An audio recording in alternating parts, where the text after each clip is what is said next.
The views and opinions expressed on any program are those of the producers and/or the persons appearing on the program and do not necessarily reflect the views and opinions of FRC Media, Bristol Community College, or the City of Fall River.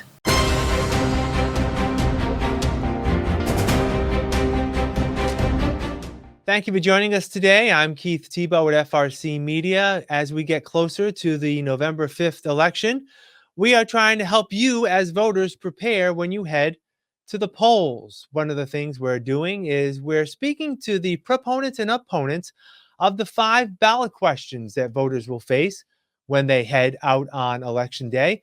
Today, we're going to be focusing on question 5, which, if passed, will raise the minimum wage for tipped workers. It would raise the current $6.75 minimum wage to whatever the full minimum wage will be, effective on January 1st of 2029. The income for waged, or rather tipped workers, will go up each year incrementally until that date. Also, under the proposed law, if passed, it will allow employers to administer a tip pool, which would combine all tips given by customers and distribute them among all workers, including non-tipped workers. A yes vote would increase the minimum wage beginning on January 1st, or ending rather on January 1st of 2029. And voting opposed will keep the wage where it is. Today, we're going to be focusing on yes on question 5, and I'm pleased to be joined today by Grace McGovern. She is the Massachusetts worker organizer for One Fair Wage, the organization that is pushing the passage of question 1. Grace, I appreciate it. Thank you for joining me. Yeah, thank you so much, Keith, for having me here. I'm excited. So let me ask you, in a nutshell, why should people vote yes here in Massachusetts on question number 5? Yeah, I think people should vote yes on question 5 because it's the fair thing to do. It's fair for workers who have been foregoing parts of their tip during nights where they make enough to make the full minimum wage. It's fair for consumers who have been tipping their restaurant workers and not knowing that it's actually a subsidy for the employee's labor cost. And finally, it's fair to the restaurant owners who are already paying one fair wage in the state. It really helps even the playing field across all of the restaurants in the state. I just think so minimum wages are an outdated system, and restaurant workers need more. They deserve dignity and respect. And I also think allowing for the administration of a tip pool encourages teamwork. It might not fit for every restaurant, but that's why it's not a mandate. It's just an allowance. So this bill really just promotes fairness across the board. You know, in the information for voters, the booklet that voters will get in the mail eventually, or you can actually see it on the Secretary of State's Election Division website.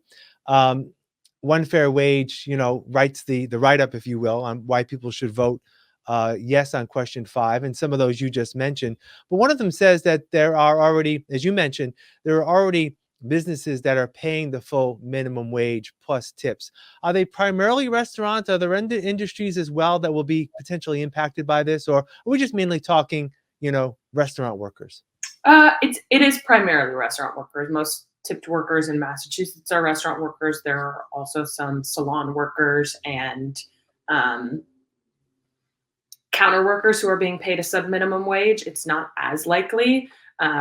Some, cafes and coffee shops have started taking advantage of tipping to pay a sub-minimum wage rather than paying their workers a full minimum wage. But the vast majority of workers in the state who are working for that $6.75 an hour are going to be restaurant workers. The sub-minimum wage has been part of Massachusetts and part of the country for quite some time. Are there states that have similar provisions where everyone, regardless of whether they're tipped or not, make minimum wage? And what, I guess, can people in Massachusetts learn from what has happened in other states that do already mandate that tipped workers make the minimum wage? Yeah, so there are 7 states already, plus DC and Chicago, that have passed similar provisions. And we also just won a Supreme Court case in Michigan. So Michigan is going to start the implementation soon. But a lot of states actually just had had a chance to increase their minimum wage, and someone proposed introducing the practice of some minimum wages, and their people shot it down. So where I'm from, Minnesota, we've never had a sub minimum wage. People make full minimum wage. Tips are actually tips. And the tipping percentage doesn't vary that much across one fair wage states or not one fair wage states. The entire country is about a 17% to like 22% average. And it changes all the time depending on seasons, depending on tons of external factors. But the tipping does not go away, and tipping just becomes an actual tip, which is what most customers believe it is, which is an added gratuity on top of a wage rather than, again, a subsidy for employers' labor costs. Let me just get into, if I could, some of the arguments on the other side that are proposing that residents in Massachusetts vote no. One of them is that if there is a minimum wage hike, it's going to be a cost on restaurants, which means prices will go up, and then that may scare people away from patronizing those restaurants. How do you respond to that? Yeah, Keith, that is a point we come across a lot. And I would say that the higher costs are already here. Inflation is already here. Everything over the past few years, and I mean, over my entire lifetime, has just gotten more expensive. We know this because Gen Z is incredibly, and millennials are incredibly less well off than their parents just because of the economy, and the chances of owning a home or buying significant purchases are way less likely amongst Gen Z and lower generations. Um, Costs have been increasing, and I would just argue that restaurant workers should have their labor increase as the entire rest of the economy has increased costs. Labor should follow, and restaurant workers deserve to be able to afford to live off of their wage as well. I know another argument on the no side is that there are a number of restaurant workers who are against this because they're already making a good wage, and they're concerned that if the minimum wage were to be implemented, that those customers who go there may be a little less willing to maybe give as much in a tip, and they may not be making as much on an hourly basis as they currently do. Again, response. Yeah. This is a great question. I would say that there are some strong proponents against this question who say that the system has worked for them, which is fantastic. I am so happy when people work hard and see the rewards for themselves. That's awesome. We don't want to take that away from anyone. But what this bill would really do, or sorry, what this question would really do when passed is put a little bit of extra money into the pockets of people who need it the most, the lowest income people. Restaurant workers are about 10% of the United States workforce, and the median income for a tipped worker in America is $18,300 and some change, which most people will know. $18,000 a year is nothing. The rates of poverty in the restaurant industry are crazy high. And again, there are absolutely people who the system currently works for, but there are way more people who the system doesn't work for. People who live in suburban areas and work at diners and whose customer bases are lower income and can't afford to tip as much. People whose menu prices are lower cost. And so when people tip as a percentage of the cheap beer or the French fries, the tips don't add up to as much. People who are, for whatever reason, unable to go into work on a Friday and Saturday night and stay until 3 a.m. and pay for that Uber home. There are all these different circumstances that make restaurant work, the fruitful restaurant work, inaccessible to some people. And we just, again, want to even the playing field. We want to give back to the people who the system is not working for. And studies have shown that earnings across tipped workers, when the sub minimum wage increases, earnings also increase. So even if the average percent tip on your bill goes down, by 2029, you'll be making at least $8.25 more an hour. So that means your tips could hypothetically decrease by 60%, and you're still cutting it even. So tips reducing by that much are really not a concern. Overall, what increasing the sub minimum wage does is put a little bit more money into the pockets of those who really need it the most.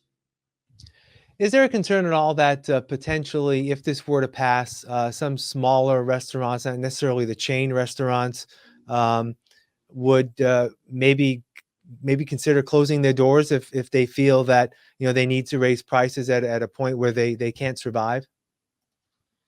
I do think it's a valid fear that restaurants may close, especially smaller businesses. Unfortunately, I don't think that a few restaurants closing is worth not giving 125,000 workers in Massachusetts a raise that they desperately need. I also know that many small businesses are the ones on our list who are already paying that one fair wage in Massachusetts. And many people have figured out how to make this work. It's not a kill all for all restaurants in the state. Every other country in the world has figured out how to make this work and pay their restaurant workers properly, and not depend largely on tips. So there's absolutely a way to make this work. And I do think it's a valid fear, and some small businesses may face a lot of pressure to increase costs, and take in that cost. I would argue that the opposition's money would be a lot better spent giving money back to the restaurants so that they can afford to give their employees a raise, rather than spending millions of dollars trying to combat this ballot question. Yeah. There are some states that assess their minimum wage actually based on employers, size of employers, and their gross revenue. Um, which is I found interesting because I hadn't heard of it until doing some research on this issue. I guess my question is, could there have been some way to compromise here, where I know that a lot of workers that will benefit from this work at large chain restaurants, right? Where even though they're franchised and run locally, maybe chains can put in a little more to help with their employees. I guess, is there, if this fails, is there a way to maybe work some sort of compromise on that end in terms of, having the minimum wage go up in some of the larger companies versus the smaller mom and pop operations?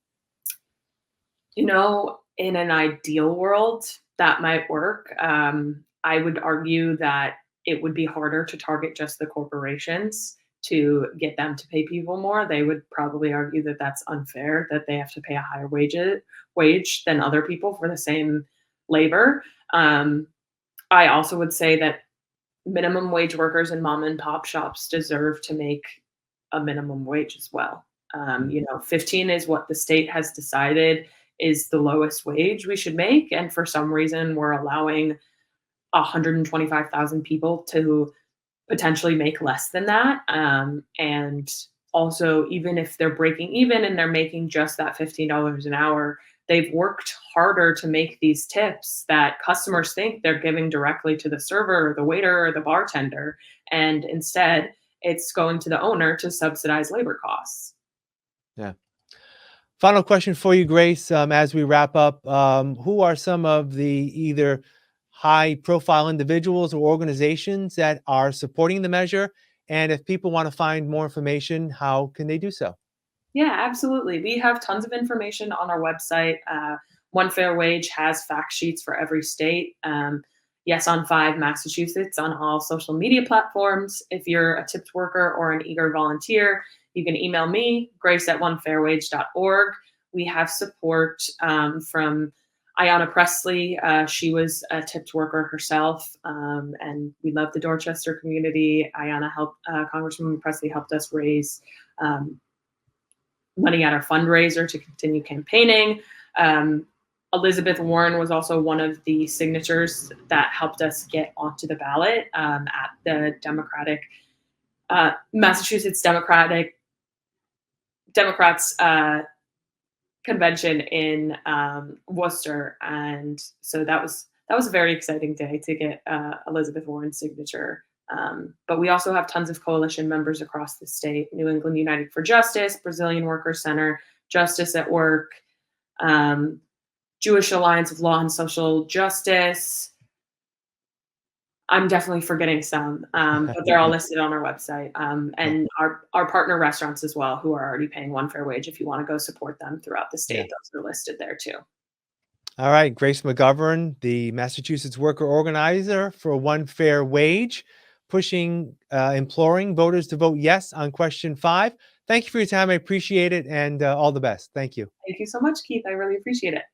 All right, and thank you for joining us here in FRC Media. Please make a point to vote on Tuesday, November 5th.